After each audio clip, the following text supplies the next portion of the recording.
Welcome to Prime Perspectives, where Keith Galicia guides you to the financial finish line.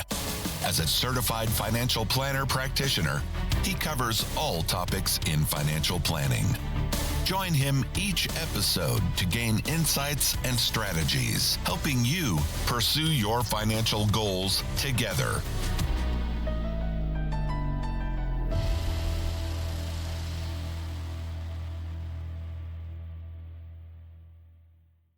Welcome, guys, to the Prime Perspective podcast, where our goal is to help you get to the financial finish line, whether it's anything with regards to financial planning, retirement planning, estate planning, or a personal goal that you might have, like buying a home in the next few years or so. Today's podcast is something very special, a little bit unique, because it's really going to be focused for that business owner that is looking for exit strategies, that is looking to say, hey, I'm thinking of maybe selling my business in the next few years. What do I need to know?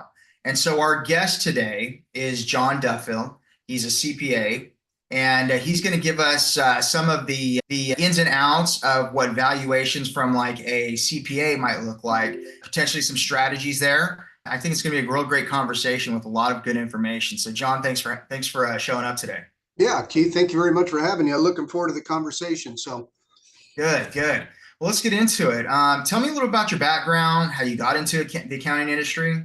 Well, yeah, I'm one of the guys that in college, I actually made the decision that I wanted to be a CPA. And I determined that my late freshman year, early sophomore year of college, and said, this is what I'm going to go do. I'm ashamed to admit that part of that was motivated by the Career Center and the compensation schedules as to who was making a lot of money at that time. Back at that day, accountants or CPAs, their compensation level was ranked pretty high out of all the different business categories that were available. And so part of that was what motivated me.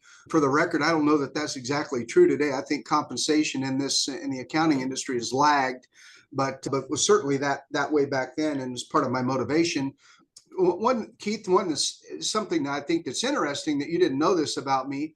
While I was in college, I actually worked for a business brokerage firm representing sellers selling their businesses, and did that for a few years while I was at Cal State Bakersfield. My finance professor there at Cal State had a business brokerage firm and liked my skill set and thought I'd be good in that profession. And so I worked for him for a couple of years while I was going to Cal State Bakersfield. And so I did a lot of kind of small business valuation back then, and helped to structure transactions and work on it on a kind of a small local level. You know, most of the stuff that we were selling back then were kind of real small local businesses. So anyways, but gave me a great background in, understanding the buy-sell transaction and small business valuation, and looking at financial statements and some of those different things. So No, I think that's great. And I'm glad that, like you said, yeah, I didn't know that. But exit planning doesn't start when somebody decides to sell us. And we'll get into that a little bit later, right? So I'm glad to have known that, so that way we'll be able to dig a little deeper on that conversation. Sure. When it comes to the accounting side, is there any side that you really specialize in? Is there there's so many avenues in accounting that you could go down.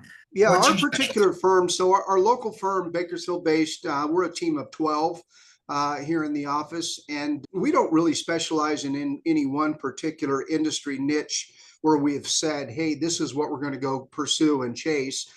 We definitely have some different concentrations here in our office.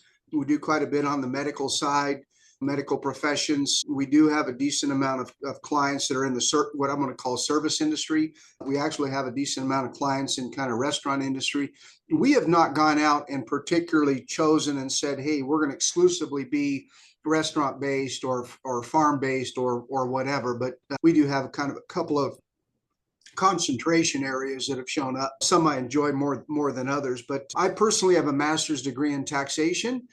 And this firm tends to be kind of heavy on the tax side, tax planning and taxation. And so if that's the one area that probably shows up more than anything in this office is taxation. So yeah, I know. And I think a lot of people that might not be familiar with the accounting side of tax might just think, okay, well, we're just doing taxes, but there's a lot involved with proactive strategies and making maybe pro forma recommendations or anything like that. And that's a niche in itself, right? It's just being able to provide beyond just, accounting or tax return as well. So I think that's with you and Nash, I'm sure probably. Yeah. Well, taxation is complicated, right? I mean, it literally, I think getting that master's degree was something like 15, 16 different classes, that semester-long classes that I took at Golden Gate University, where I spent 4 or 5 months in every class to go through it. You wouldn't think there's that much content, but honestly, there is. And so good program, great foundational stuff, but to help from an overall tax perspective. So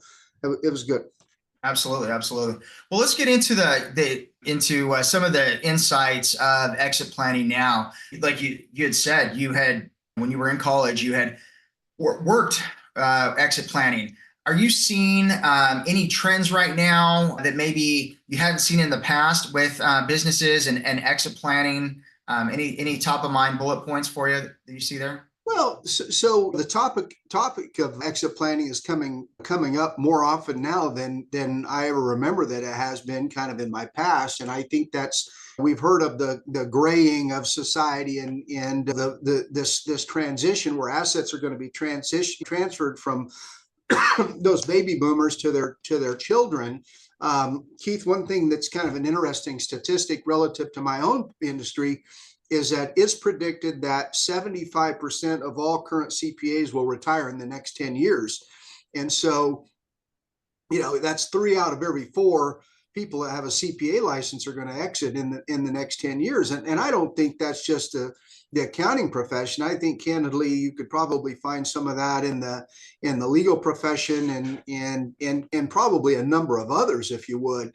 And so what I'm seeing a lot of things about business transition, business sales coming up and planning from that perspective, because people are kind of aging to the point to where they're going to be doing something with their business, right? They're going to be passing it on to the next generation or trying to roll it up and sell it from some perspective.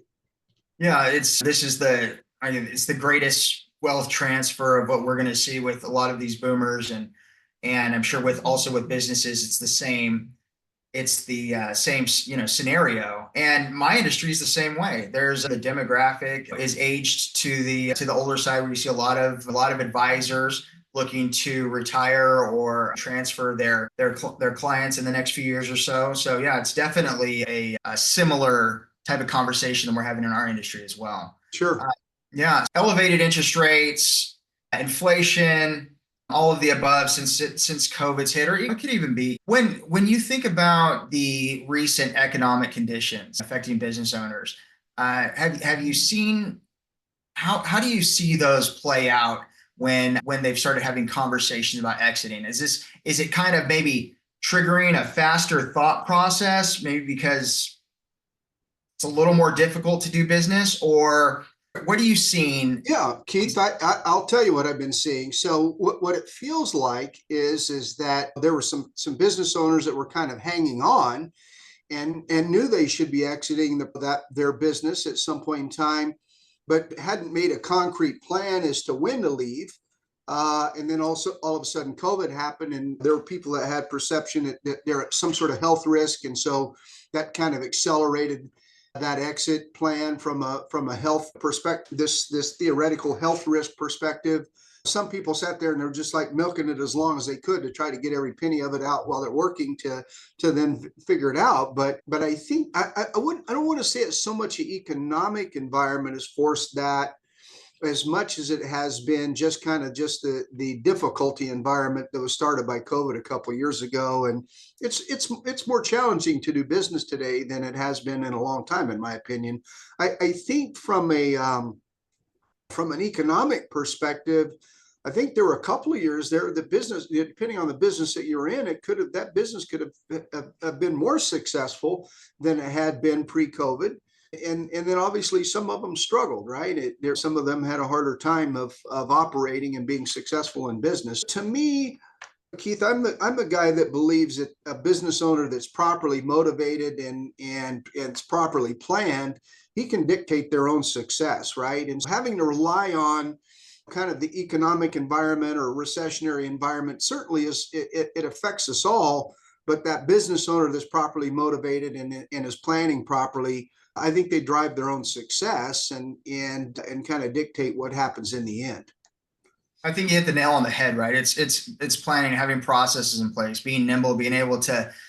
Life isn't a straight line. Business conditions are not a straight line. And when you have the ability to maybe surround yourself with a good team, with a great CPA or anybody that can help you add value-added processes to your business, that when something like COVID shows up that is a once in a lifetime, well, at least so far, you have the ability to adapt and pivot to take advantage of the opportunity. Yeah, one thing Keith, that I see is that I tell business owners that ultimately it's their choice, right? I always tell clients all the time, I can't tell you how to feel, but I can give you the math answer, right? And so, and what I mean by that is when I'm consulting with clients, I can always say, hey, these are the various scenarios, and I can show them kind of the tax effects or the math effects of everything. But I can't tell somebody if they're too tired or if they want to exit early for some reason that they shouldn't do that. That's not a math thing. That's a feeling, right? And what my personal opinion is that I don't think enough business owners what I call sprint through the finish line, right? In an ideal situation, if I know I'm going to exit, I want to exit on top of the world. And so I'm driving the business and pushing and doing everything that I possibly can so that I'm getting the highest valuation possible. So the day that I choose to leave, I'm going to get the biggest value for that business when I decide to leave whatever profession I'm in. I don't see that often enough. What I see a lot of people that kind of, they push hard at some stage of their life. And then when maybe they're in their 50s or in their 60s, they start to get comfortable and they get tired or they get tired.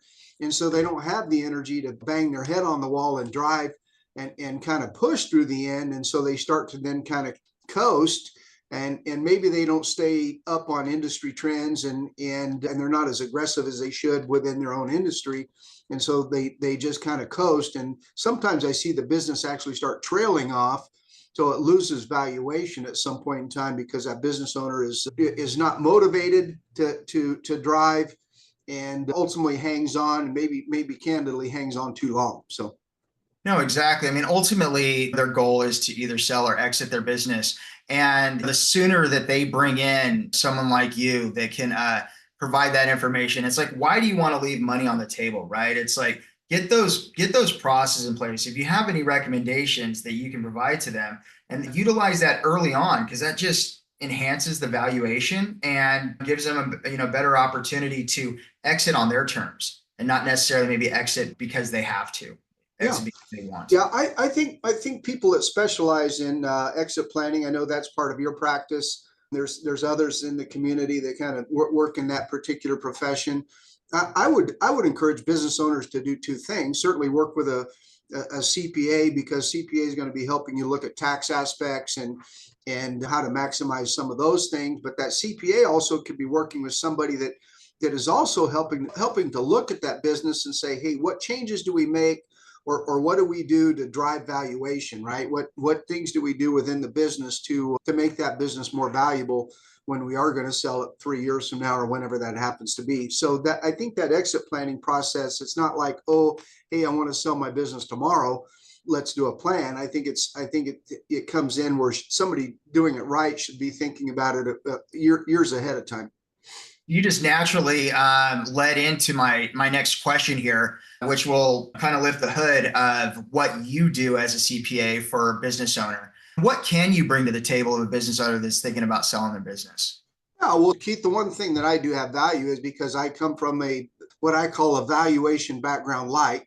My particular office, we don't do valuation services, but if I get a valuation in my hands, I feel very comfortable with it and arguing the valuation one way or the other, either that maybe a valuation number might be too low or it might be too high, in my opinion. And I think I'm very well suited to have conversation around valuation results. And so I get to do that quite a bit with clients. The other thing is that Had that conversation with clients about working with somebody that might be a consultant in that specific industry, and to try to go drive profitability, that because we're trying to increase valuation, right? And so maybe that's somebody, maybe it's marketing.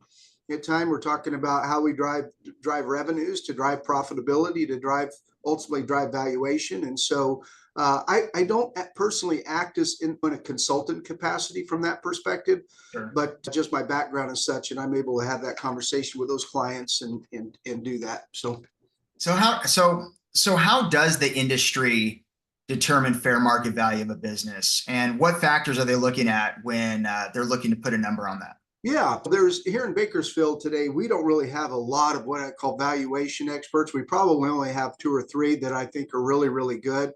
But if you were going to go look at that typical valuation, that valuation expert, the valuation expert, for the record, somebody could look at a business and utilize different methodologies in arriving at a valuation, and maybe they could be trying to get there by 6 or 8 different ways, right? They're looking at discounted cash flow models, and they're looking at market transactions that are sitting out there, a lot of different ways to do a valuation.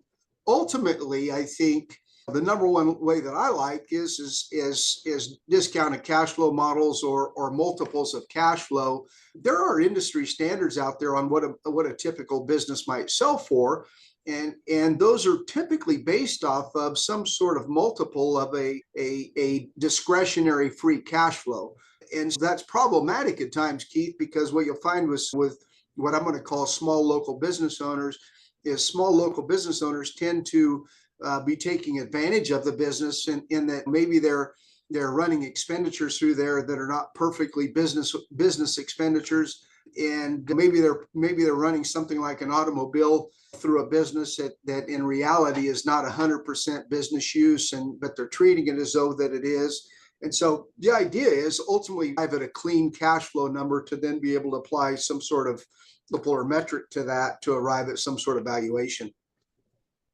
When you get that report and you give them the multiple, a lot of owners, I don't think they understand that where maybe customer concentration or anything like that could significantly reduce that valuation as well. Sure. So which does lead into another question, right? So what is quality of earnings, and how important is that when establishing that valuation of that business? Yeah, it's Keith, huge. What a buyer wants to see is that a business has had a consistent earnings stream, right? Doesn't mean it has to be the same number, same amount every single year, but you can see that a business has had consistent earnings, right?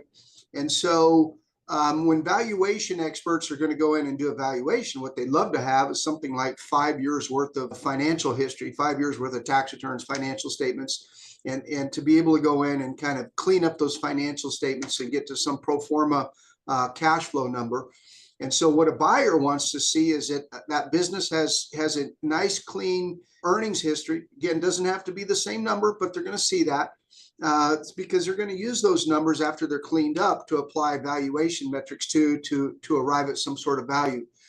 Questions come up, things like, does that business have contracts, right? Is that business such that maybe it's got long-term contracts with customers?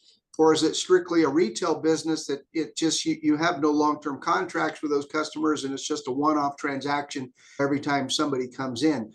The more that you can prove an earnings stream, the more that you can give that buyer confidence that it's going to have that same performance in the long run, right? And they give them confidence that same thing's going to happen in the future or better, then that's going to make that buyer more interested in that. It's going to make them more confident in that earning stream, and in that valuation is going to make them more interested in paying your price, whatever that might happen to be. And the sooner that they can start looking at these valuations, you have the ability to say, hey, if you have contracts, if you increase your marketing, all of these things can help increase that valuation. And which is, like you had just said earlier, you want to start this off as early as possible, because sure. Gives you the opportunity to enhance that valuation down the road, that maybe today it might not be where you had thought it was, but if you do this, and this over the next 3, 5, 10 years or so, you might be able to get there. Yeah, I want to give you a kind of a weird example. This happened when I was a young guy in the business brokerage industry. So there was a very, very popular local business that was, I'm going to call them in the recreation industry. And so the owner was had just a wonderful personality, and everybody in town knew this owner. And so if you needed this recreational asset product, then you were just going to go buy it from him. You were just going to go do that, right? Very, very successful local business. One of the things that happened is that turns out that owner was pocketing a lot of cash. This was a retail business, and this owner was not reporting, all of his income. And so when the owner went to list the business for sale, listed it at a price that actually was based off the what he was arguing were the real gross revenues that would have included some cash. Didn't tell the valuation firm or the brokerage firm this particular part at the time, but he shared that information with the buyer.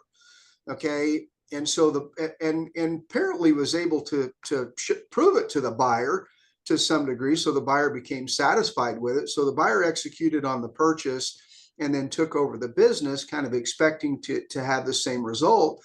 And I think the biggest difference was the difference in personalities, just the difference in people.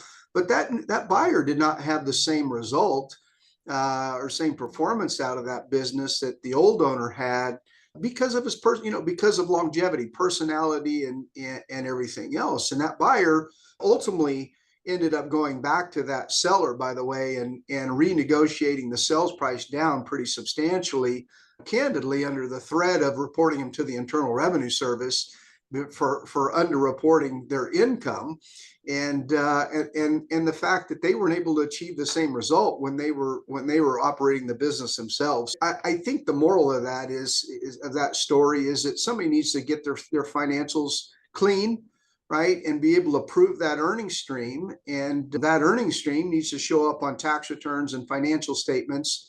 And there needs to be nice, clean accounting, nice, clean tax returns, so that somebody can prove that earnings stream to get that right valuation multiple on it. So the buyer they want to see it all in writing, and that's the way that you're going to get that premium for that. So when we look at those valuations, and you look back at your 5 years, are there any add backs? You might have a consultant 1 year. You might have hired your brother-in-law, and when you sell the business, he's not going to be there. What are some common add backs that you say that can enhance EBITDA, enhance valuation there? Yeah, so that would so compensation is a big one, right? And so you got to go look at compensation specifically from what might be a family, right? Today, I have to tell you, I have a client today that has got 5 or 6 family members working in the business, and they legitimately work, but they're not particularly effective.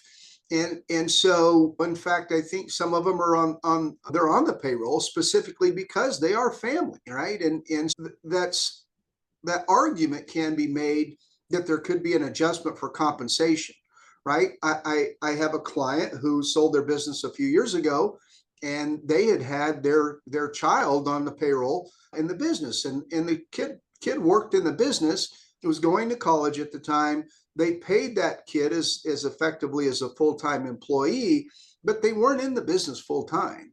And it's looking for Keith, this is the key.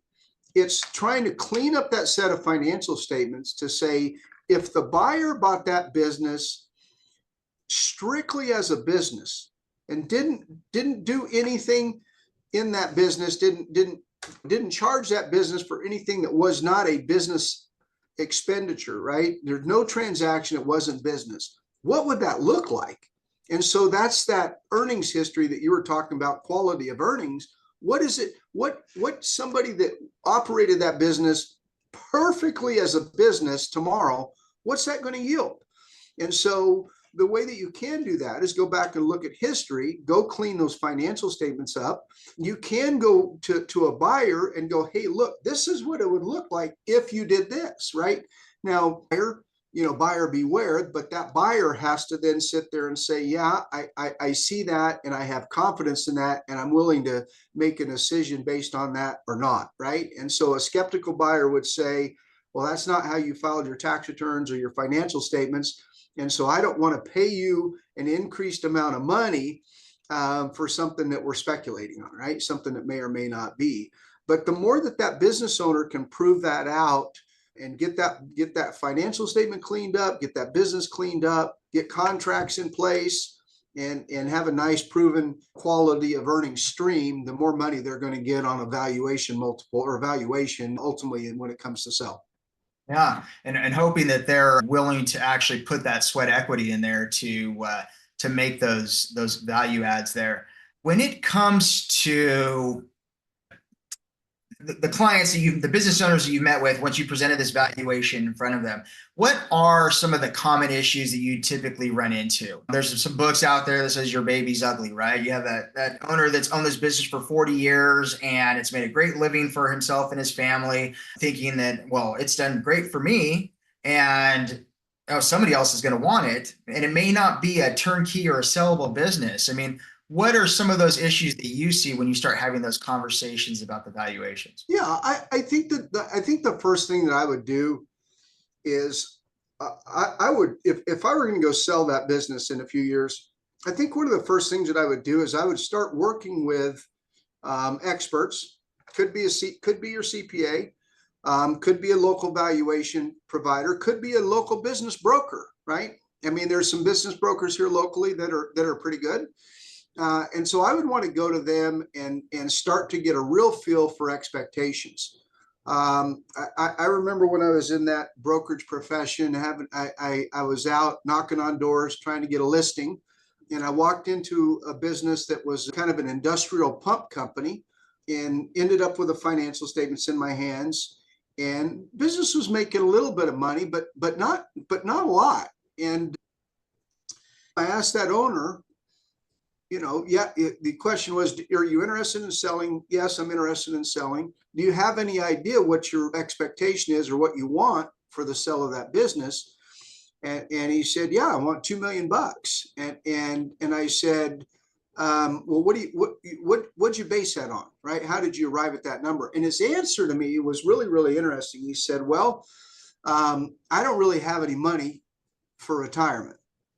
And I figure it's going to take me about $2 million to be able to retire in the right capacity.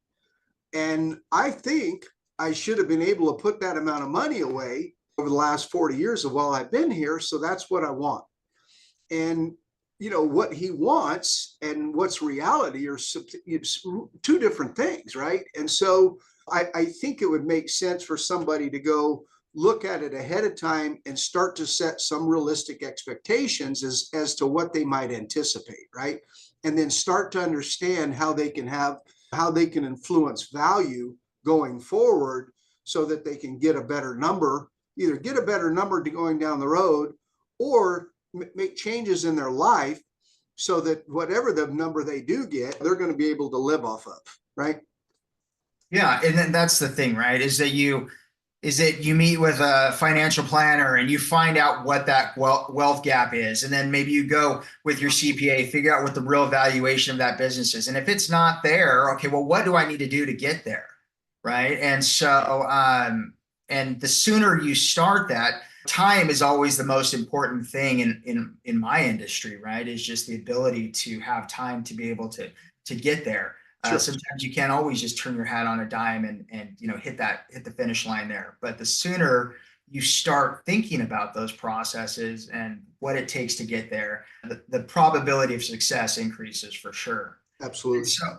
And so since we have you on as our tax guru here, and we are still on the path of exit planning, what do you see? Like, how do tax considerations influence exit planning decisions for business owners? Well, it can have a tremendous amount of influence, right? So I have a client that just sold their business for a fairly substantial amount of money, and they sold it to in effect, what is a private equity group.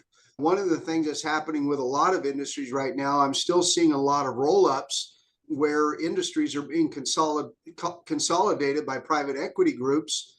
And so they're going out and picking on, like Keith, believe it or not, even the accounting profession is being picked on right now. There's quite a few private equity buyers going out and acquiring CPA firms. And so with this particular client, they went through the valuation process, much like we've been talking. They went through the broker went through the financial statements, kind of right-sized the financials, cleaned those up, used some valuation metrics. They found a strategic buyer. A strategic buyer is somebody that is probably has experience in that industry and probably already owns some businesses in that industry. In that particular case, they're going to be willing, they might be willing to pay a higher multiple than you would typically get from some local buyer. But in this particular case, a couple of different things happened. One thing that did happen is the seller stayed on as an employee. So part of the sell is coming as compensation. For a while, there was an employment contract. The seller owned their own real estate. And so there was an agreement to lease the property, kind of a long-term lease. One of the other things that was done is part of the sale was deferred into stock in the new entity or to the private equity entity. And so even though it was a pretty substantial exit price, not all of it's taxable in the current year. And so some of that was rolled or deferred. And then ultimately they're going to pay some tax on some of it, right? And so this client had a reasonable tax basis in the entity in the first place, and so they're going to pay a substantial amount of tax, but going to walk away with a decent amount of it tax free. There are provisions done right. The opportunity zone, there's some deferral opportunity with opportunity zone tax credits that existed. Those are kind of losing the clock has been running on those, so they're losing their luster a little bit, but there has been that opportunity. So a lot of different ways a transaction can be structured to have some effect on taxation. Maybe not going to necessarily make it go away, but certainly can have some effect. Installment sales, right? We have clients that will do installment sales from time to time where they'll carry paper on part of the transaction over a 2 or 3, 4 year period of time. So a number of different things that can be done. Well, that sounds like that last business. I mean, it sounds like a pretty successful, about as successful exit as you can with that process as well. To kind of wrap up this conversation here, what are some of the lessons that you've learned from your experience working with business owners on exit planning?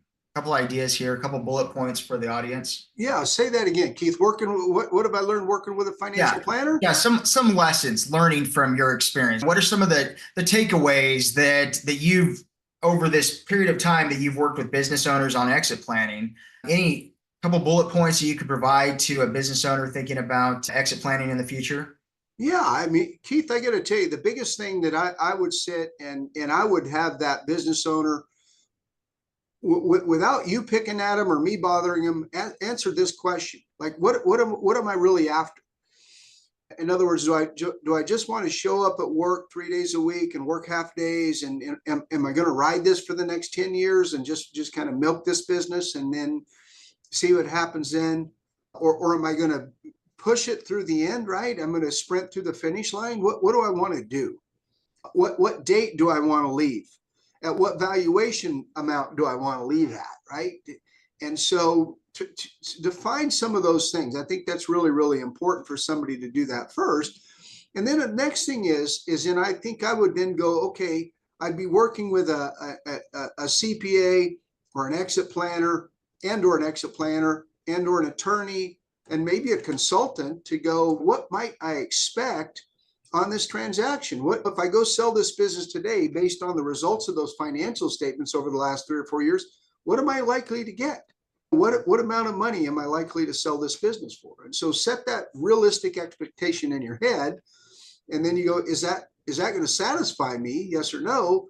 And then what can I do? And then that business owner has to then make the decision, how hard they push to get from here to wherever they want to go. And I think that's the biggest thing. It's planning, Keith. It's planning. It really is. And so listen, it's no different than financial planning, in my opinion.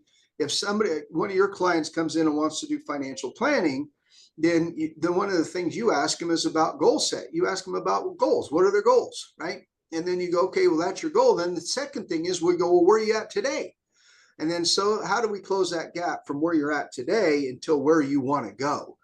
And so then you go, okay, well, you're short because you don't have enough assets. And so that's either time. We got to let time lets those assets grow, or we've got to do something differently. You've got to have our inputs be different. We're inputting more money into the model. And so in a business owner context, they either hang around longer to capture more of that income, or they're going to put effort in it to have some effect on driving the success of that business. And so they need to be realistic about it. And it's not, they need to do it years ahead of time. It's not tomorrow. It needs to be something they're thinking about 2 or 3 years out, if not longer than that, depending on the circumstances. So.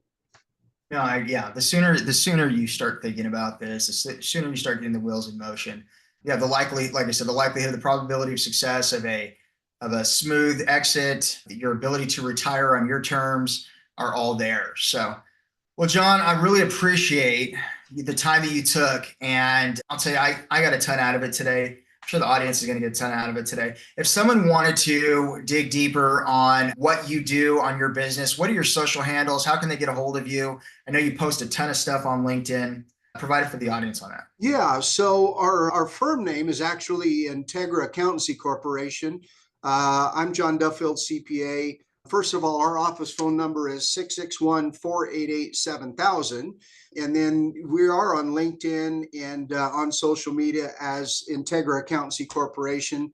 Some information exists out there with me under John Duffield. I've been in this profession for a long time. And so stuff out there on the internet floats around with my name on it as John Duffield, but we do maintain some stuff on social media under Integra Accountancy Corporation. And appreciate the opportunity, Keith. It's fun. I enjoy this conversation. I like seeing people have a successful exit. I've been in this business a long time. I've been working with some clients for 20 years or longer. And we always start talking about retirement at some point. And I'm going to retire. I'm going to retire. I'm going to retire. And it's really neat when you see that happen in the right fashion. So exactly. All right, John. Well, thank you for your time. Guys, if you need to get a hold of me, it's primeportfolioplanning.com. You can also see me on Facebook, Instagram, LinkedIn, Prime Portfolio Planning. And stay tuned for the next episode. Take care. Thank you very much, Keith. I appreciate it.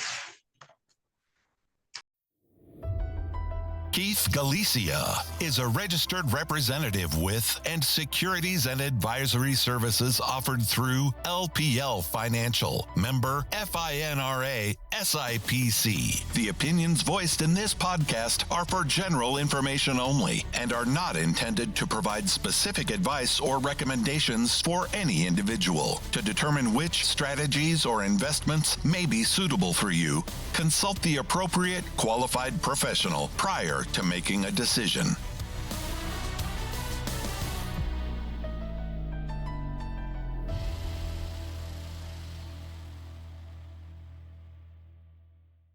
John Duffield is not endorsed by or affiliated with LPL Financial and Prime Portfolio Planning.